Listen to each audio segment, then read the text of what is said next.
Welcome to Just Asia, AHRC TV's weekly human rights program. These are the headlines. Pakistan's Supreme Court upholds acquittal of Asia Bibi. China convicts 2 activists on subversion charges. New rules for social media campaigning gag freedom of expression in Thailand. India's multi-state child trafficking only tip of problem. UN rights envoy to Burma says not safe for Rohingya to return home. Nepal slips 2 notches in global corruption index. Urgent appeal from Nepal.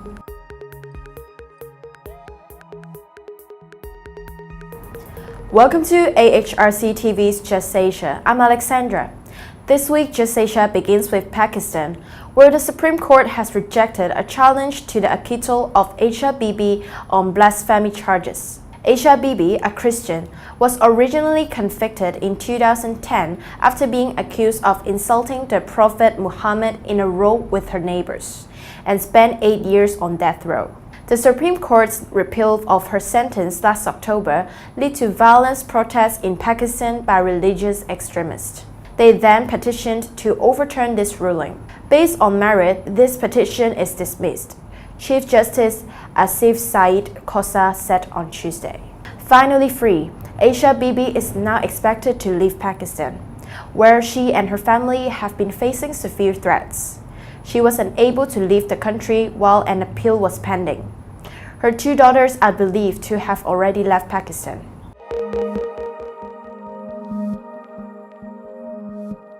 Next, in China, 2 human rights activists have been convicted and sentenced for inciting state subversion. Liu Feiyue, the founder of the prominent civil rights and livelihood watch website, was sentenced to 5 years imprisonment in Hubei province last Tuesday.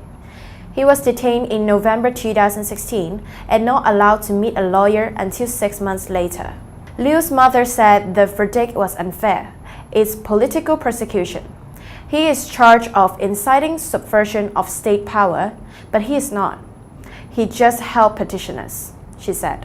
Liu's website covered a range of rights issues including protests, police abuses, and government corruption, all of which are sensitive topics for China. The website also published information on the abuse of dissidents sent to psychiatric facilities. 1 day earlier, human rights lawyer Wang Quanzhang was given a 4.5-year sentence on similar subversion charges. Wang is one of more than 200 lawyers and activists targeted in the 2015 crackdown against critics of communist authorities.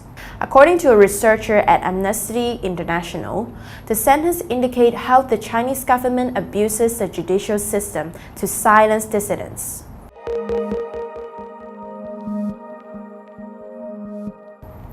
In Thailand, the Election Commission has released strict guidelines on social media campaigning for the upcoming March 24th elections.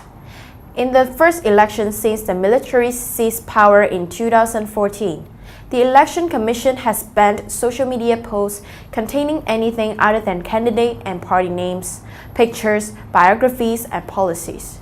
Hours after the new rule were announced, several political candidates deactivate their Facebook accounts in order to avoid any violations. The rules confirm the fears of many that the military junta will retain strict control over the messaging of the election and limit the freedom to criticize the junta.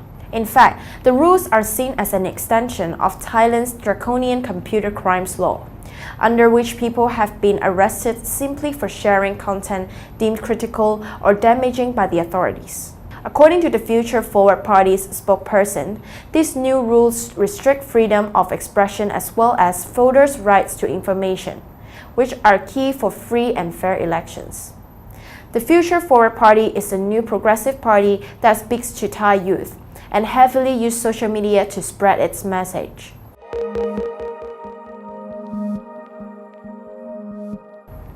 Next, Indian NGO Aawaj, together with the Madhya Pradesh State Police, busted a multi-state child scare racket recently, rescuing many children who had been sold to different families. The bust exposes only the tip of India's human trafficking problem, with children the worst victims. Children are trafficked for various reasons, including forcing them into child labor, commercial sex work, forced marriage, domestic work, and forced begging. The government of India recently admitted to Parliament that over 190,000 children went missing in the last 3 years. It also admitted that the highest number of missing children was from the state of Gujarat at 37,063, followed by Madhya Pradesh at 32,925, and then West Bengal at 25,275. The enormity of the crisis is corroborated by the National Crime Records Bureau, India's official crime monitoring agency. According to the agency's last published annual report, 14,183 children became victims of human trafficking in 2016. It also found that children below 18 years made up 59% of the total number of trafficked persons in 2016.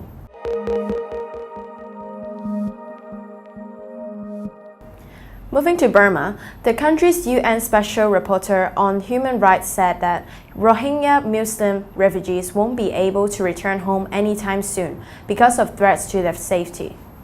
Ranghi Lee, the UN Special Rapporteur on Human Rights in Burma, spent 10 days in Thailand and Bangladesh speaking to refugees, local authorities, UN agencies, and international experts. More than 700,000 Rohingya refugees have fled into Bangladesh since late August 2017, when Burma launched a brutal crackdown against the minority group. The scale and ferocity of the crackdown led the UN and several governments to accuse Burma of ethnic cleansing and genocide, allegations that Burmese government denies. Speaking at a press conference last Friday, Lee said, "It is clear that Rohingya refugees in Bangladesh cannot return to Burma in the near future." Lee told journalists she was disturbed by reports of new violence in Rakhine State, and she accused Burma of failing to create a peaceful environment so the refugees could return from Bangladesh. About 1,300 Rohingya have recently arrived in Bangladesh from India. Another 61 Rohingya, including many children, were arrested earlier this week by India in its northeastern state of Assam and Tripura. Lee also criticized India and Saudi Arabia for their mistreatment of the Rohingya in their respective countries.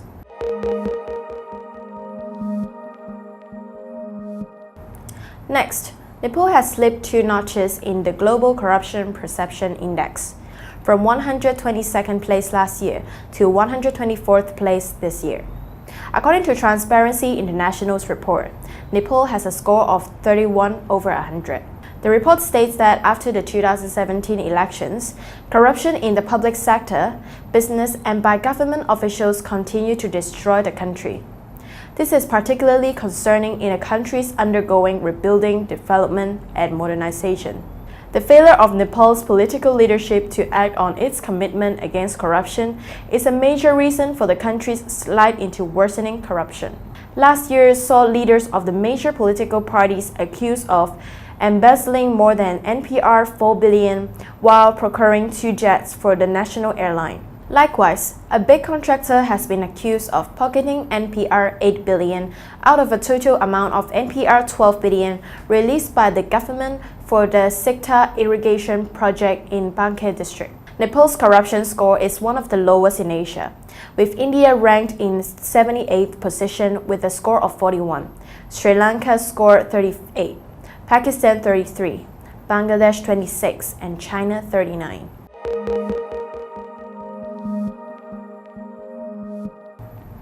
Finally, the Urgent Appeals Weekly features one case from Nepal, where police officers attached to the police post in Hatia, Baglong district thrashed Mr. Som Bahadur Bista for speaking in English.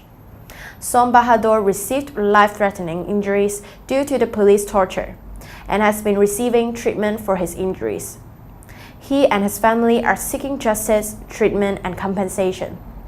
Local residents have also been protesting against the police high-handedness and seeking punishment for the police officers involved.